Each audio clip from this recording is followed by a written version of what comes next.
Good morning, नमस्कार। मैं अतुल कुमार शर्मा आप सभी का अपने YouTube channel free chemistry by Sharma ji पर हार्दिक स्वागत और अभिनंदन करता हूँ। ऐसे सभी स्टूडेंट्स जो मेरे साथ नए जुड़ रहे हैं, सबसे पहले मेरे चैनल को सब्सक्राइब कर लें, साथ ही साथ बेल आइकन को जरूर प्रेस करेंगे ताकि मेरे द्वारा अपलोड की जाने वाली वीडियोज़ की नोटिफिकेशन आप सभी को सबसे पहले प्राप्त हो सके। स्टूडेंट्स, हमने इससे पहले की प्रीवियस वीडियो में केमिकल काइनेटिक्स के आंकिक प्रश्नों की बात की थी और 4 न्यूमेरिकल्स को हमने आपको इससे पहले की प्रीवियस वीडियो में एक्सप्लेन कराया था। अपने इस लेक्चर में हम एक नए प्रश्न के साथ आपके सामने उपस्थित हैं। प्रश्न आपके सामने मैंने बोर्ड पर लिख रखा है। यह प्रश्न हर बार एग्जाम में पूछा जाता है, बहुत ही इंपॉर्टेंट प्रश्न है। कैसे इसको किया जाएगा आप एक बार इस प्रश्न को देख लीजिए, अपनी कॉपी पर आप नोट कर लीजिए, फिर हम लोग इसको करना शुरू करेंगे। यह प्रश्न किस तरीके से संपन्न होगा। क्वेश्चन देखिएगा, लिखा हुआ है निम्नलिखित आंकड़ों से सिद्ध कीजिए कि H2O2 का घटन। अपने पास H2O2 दे रखा है, हाइड्रोजन पेरोक्साइड दे रखी है, इसका अपघटन, फिर आगे लिखा हुआ है प्रथम कोटि की विक्रिया। H2O2 का अपघटन प्रथम कोटि की विक्रिया है और साथ ही साथ बच्चों कुछ आंकड़े दिए गए हैं। आंकड़ों में लिखा है प्रारंभ में, ऊपर समय की सारणी बनी हुई है। समय आपका मिनट में दे रखा है, पहले 0, फिर 10, उसके बाद 20, उसके बाद 30 और समय के साथ साथ नीचे बच्चों आयतन की बात की गई है। आयतन स्टार्टिंग में 25, 25, फिर 16, उसके बाद 10.5 और उसके बाद 7.09। ये प्रश्न कहना क्या चाह रहा है उसकी बात करते हैं। प्रश्न में यह दिया गया है कि जब अभिक्रिया प्रारंभ हुई थी उस समय अभिकारक का जो सांद्रण था, जो उसकी मात्रा थी, वह 25 लिखी हुई है। समय उस समय 0 था। जैसे ही समय बढ़ करके 10 मिनट हुआ, इसका जो सांद्रण है, इसका जो आयतन है, वो घट करके 16 पर पहुंच गया। बच्चों, जैसे जैसे समय बढ़ता जाता है वैसे वैसे अभिकारक की जो मात्रा है, अभिकारक की जो सांद्रता है बच्चों, वह धीरे धीरे कम हो जाती है और उत्पाद की जो सांद्रता है वह धीरे धीरे बढ़ती जाती है। इस बात को ध्यान रखना। जैसे जैसे समय बढ़ेगा अभिकारक की सांद्रता कम होगी और उत्पाद की सांद्रता बढ़ेगी। देखिए, समय बढ़ करके 0 से 10 मिनट हो गया, सांद्रता घट करके 25 से 16 पहुंच गई। समय बढ़ करके 10 से 20 मिनट हुआ, सांद्रता और घट करके 16 से 10.5 हो गई। समय और बढ़ा, 20 से 30 हो गया, सांद्रता और घट गई, 10.5 से 7.09 हो गई। कैसे प्रश्न करेंगे, ध्यान दीजिए। अपने लोगों को यह ज्ञात करना है कि विक्रिया प्रथम कोटि की है और प्रथम कोटि की विक्रिया के लिए बच्चों जो वेग स्थिरांक का जो सूत्र है वह 2.303 अपॉन में 3 log base 10 a minus x। ये मान दे रखा है प्रथम कोटि की विक्रिया की समीकरण, मैंने आपके सामने लिख दी है। अब इस समीकरण का हम लोग यूज कैसे करेंगे उसकी बात करते हैं। पहले आप देखिए, शुरुआत में समय कितना हुआ, 10 हुआ, 0 से 10। तो प्रारंभ में बच्चों हम लोग जो वेग स्थिरांक निकालेंगे उसको हम लोग k1 मान लेते हैं। क्या मान लेते हैं, k1 मान लेते हैं। अभी हम लोग समय 10 की बात करेंगे और a जो है वो 25 रहेगा और सांद्रता a माइनस x की बात करेंगे तो a माइनस x आपका 16 हो जाएगा। देखिए किस तरीके से हम हल करते हैं। तो k1 की बात करते हैं, k1 बराबर 2.303 समय कितना है 10। इसके लिए बच्चों निकालेंगे तो K1 निकालेंगे, जब 20 के लिए बात करेंगे तो K2 निकालेंगे, और जब 30 के लिए बात करेंगे तो K3 निकालेंगे। 3 अलग अलग समय, तो 3 अलग अलग अपने लोगों को वेग स्थिरांक के मान प्राप्त करने। K1 2.303 अपॉन में T कितना रखेंगे, T बच्चों 10 रहेगा। इतनी बात सबकी समझ में आ गई। आगे देखिएगा log बेस 10, प्रारंभिक मात्रा आपकी 25 ही रहेगी, उसके बाद a माइनस एक्स ए भी है, a माइनस एक्स ए भी है, a माइनस एक्स ए भी है। K1 के लिए a माइनस एक्स 16 है, K2 के लिए a माइनस एक्स 10.5 है, K3 के लिए a माइनस एक्स 7.09 है। तो K1 की बात करते हैं, a कितना रहेगा 25 रहेगा, और a माइनस एक्स कितना रहेगा 16 रहेगा। यहाँ तक सारी बातें सबके समझ में आ गई। चलिए सॉल्व करते हैं इसको। K1 is equal to 2.303 upon में 10 हो जाएगा, log बेस 10। हमको पता है कि हमें 25/16 जो लिखा हुआ है, 25/16 जो लिखा है, इसको हम लोग इस तरीके से भी लिख सकते हैं, log 10 25 माइनस log 10 16। हम लोग इस तरीके से भी इसको लिख सकते हैं। यहाँ तक सारी बातें समझ में आ गई होंगी। आगे बात करते हैं। K1 इज इक्वल टू, ध्यान देखना, K1 is equal to 2.303 upon में 10।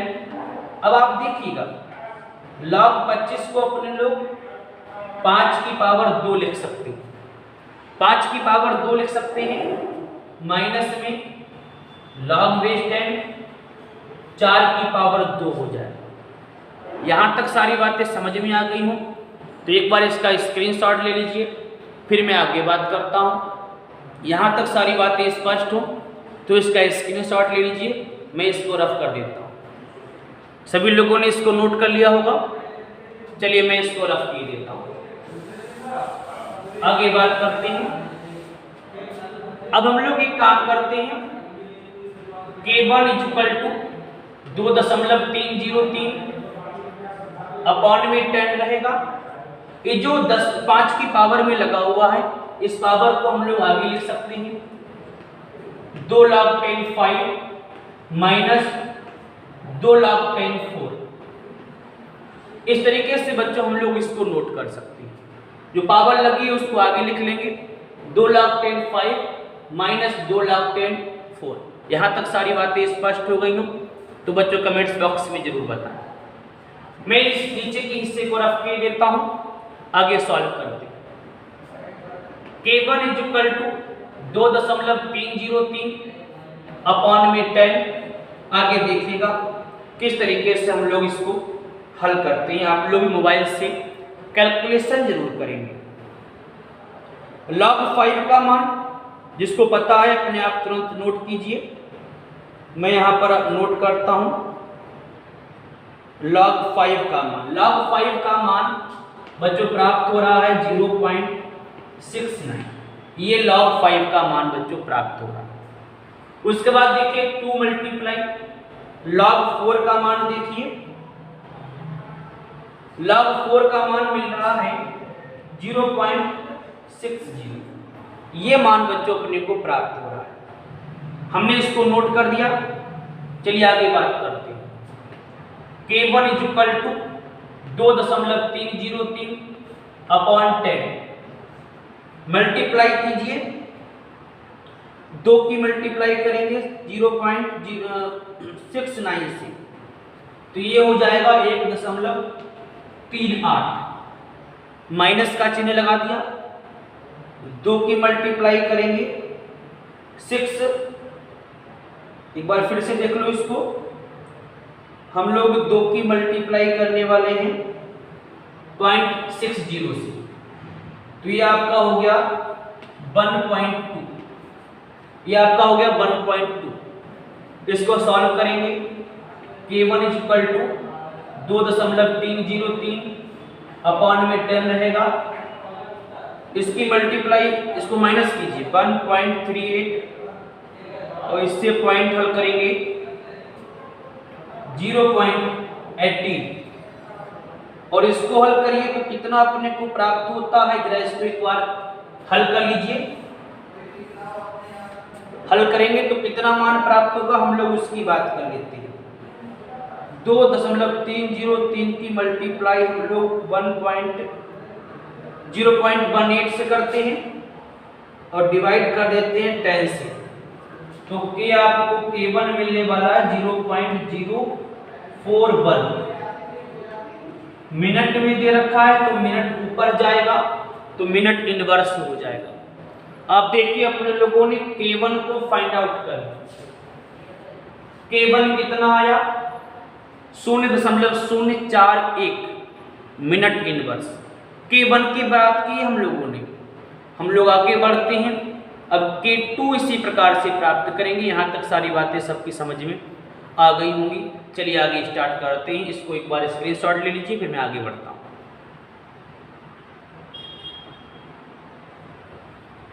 स्क्रीनशॉट ले लिया होगा, चलिए आगे बात करते हैं। अब हम लोग बात करेंगे K2 के लिए। अब K2 की बात करेंगे तो K2 के लिए किस तरीके का सेम फार्मूला बच्चों,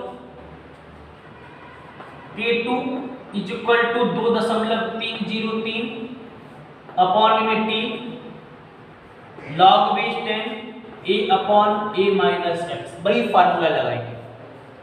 किस तरीके से हल करेंगे देखिए, K2 इज इक्वल टू 2.303। अब T का मान कितना रखना है, 20 रखना है।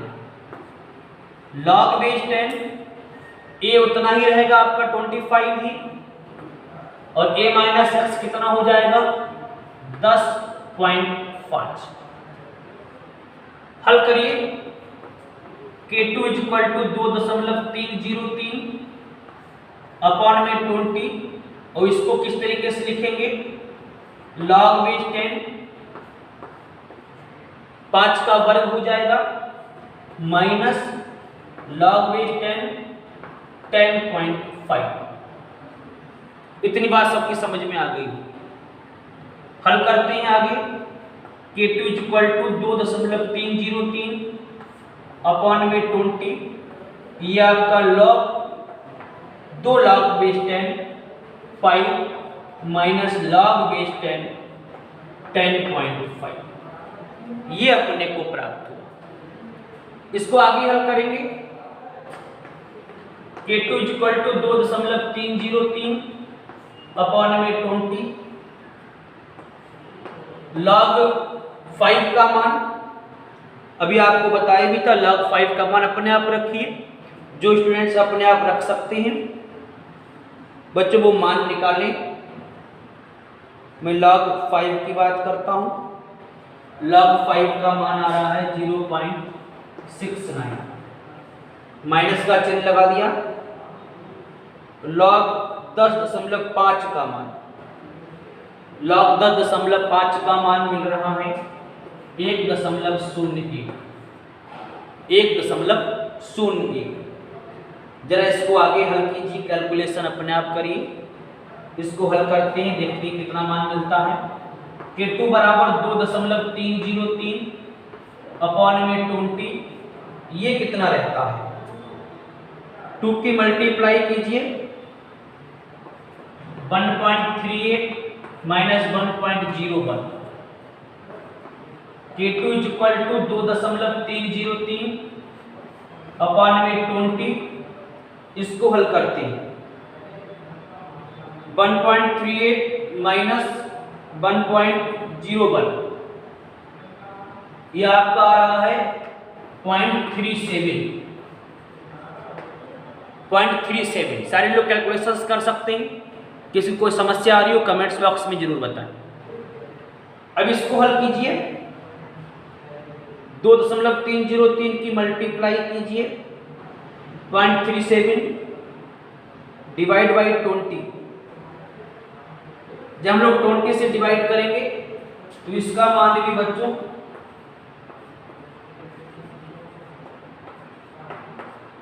K2 भी आपका आ रहा है 0.04 मिनट इनवर्स। दो हम लोगों ने मान प्राप्त कर लिए, K1 का भी मान प्राप्त कर लिया, K2 का भी मान प्राप्त कर लिया। K2 का भी मान आपका 0.04 मिनट इनवर्स आया। यहाँ तक सारी बातें सबकी समझ में आ गई हूँ तो कमेंट्स बॉक्स में मुझे ज़रूर बताएं, क्योंकि ये क्वेश्चन बहुत इंपॉर्टेंट है और आपको ये क्वेश्चन मिलेगा। स्क्रीनशॉट ले लीजिए एक बार इसका। चलिए मैं इसको रफ किए देता हूँ और आगे की बात करता हूँ। आगे अपने लोग किस तरीके से इसको हल करेंगे देखिए। अब अपने लोग K3 की बात करेंगे। K3 के लिए आपका जो T है वो कितना हो जाएगा, 30 हो जाएगा। log बेस 10, ऊपर 25 ही रहेगा और नीचे a माइनस एक्स आपका 7.09 हो जाएगा। आगे हल कीजिए। सभी लोग कैलकुलेशंस को थोड़ा तेज करेंगे। अपॉन में 30, मैं इसको शॉर्ट में लिख देता हूँ। 2 log base 10 5 minus log base 10 7.02। थोड़ा शॉर्ट में लिख दिया है। कैलकुलेशन सभी को आनी चाहिए, थोड़ा तेज करके हम लोग कैलकुलेशंस करेंगे। आगे इसको सॉल्व कीजिए। K3 इक्वल टू 2.303 अपॉन में 30। आगे देखिएगा 2 की गुणा करेंगे। सभी लोगों को आता होगा मल्टीप्लाई करना, एडिंग करना। लॉग के मान अगर आपको नहीं पता है तो बच्चों में बता दूं, आपका जो प्रश्न आएगा उसमें लॉग के मान अगर लगेंगे तो लॉग का मान आपका दे रखा होगा। कोई टेंशन वाली बात नहीं, कोई डरने वाली बात नहीं।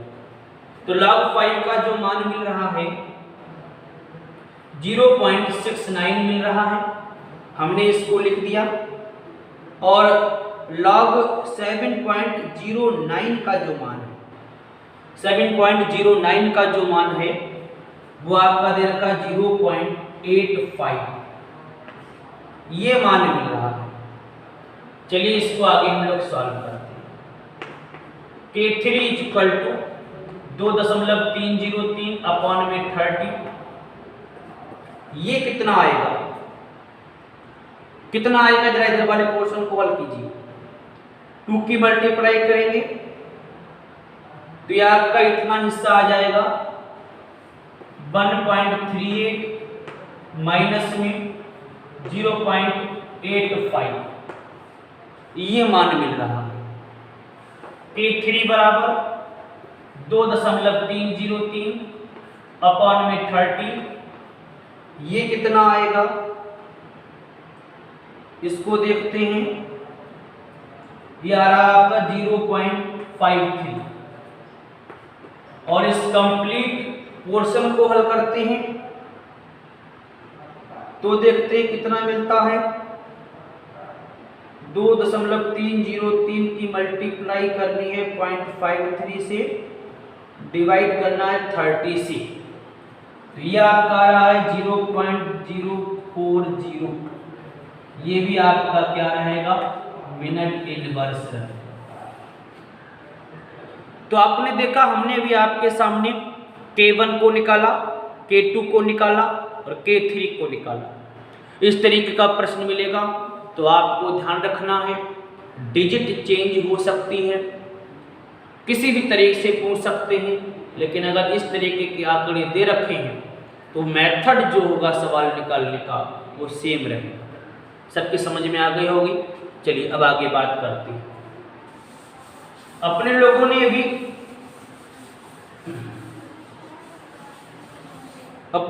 भी K1 निकाला।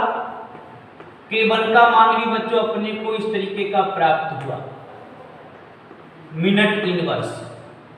K2 निकाला तो K2 का भी मान बच्चों अपने को यही प्राप्त हुआ, मिनट इनवर्स।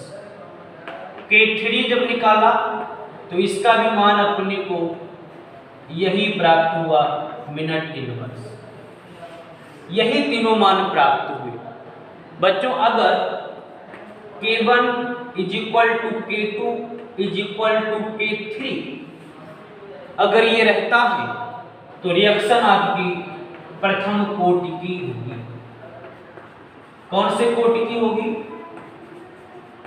अगर K1 is equal to K2 is equal to K3 अगर ये रहता है तो अभिक्रिया आपकी कौन सी कोटि की होगी?